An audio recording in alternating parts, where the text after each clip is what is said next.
My name's Sally and I'm the Deputy Editor at Crikey, and I've been at Crikey for 3 years. Crikey has about 8 editorial staff that are full-time, as well as a whole lot of contributors, and all up in the business we've got about 15 to 16 or so editorial staff.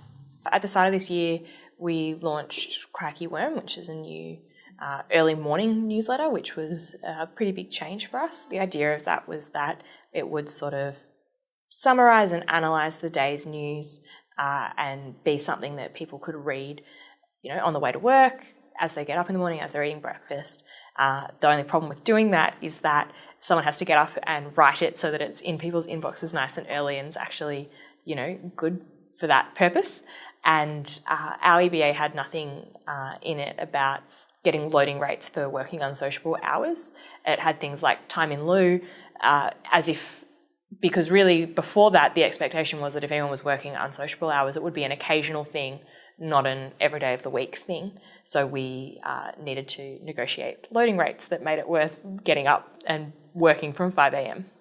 The next step was that we had a chat to Jake, who's our MEAA organiser, and he did some research for us about what exists in other major media organisations.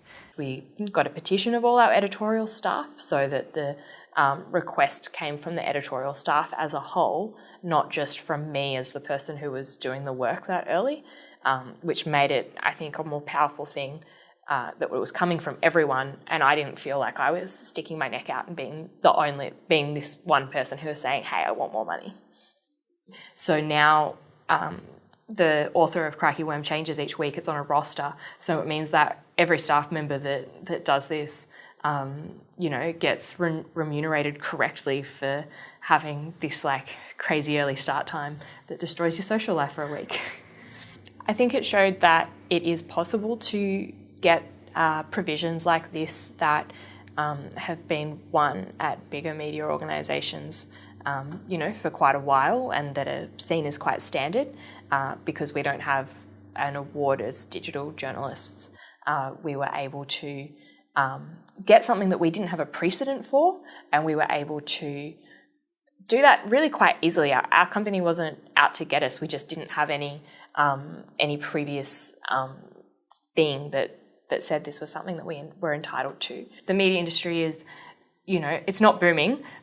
There's a lot of us around and we're doing all right and we're working really hard, but there's sometimes a pervading sense that, well, you're just lucky to have a job, so don't complain too much. And a lot of people in the digital sphere are early on in their careers and don't want to speak up too much. And so the idea of being a member of the MEAA and having that backing means that you do have the ability to speak up and to work on getting rights and becoming closer to parity with older media organisations that have really strong history of organising, and that gives them a really strong working environment and a safe working environment, and it means that you can do better work.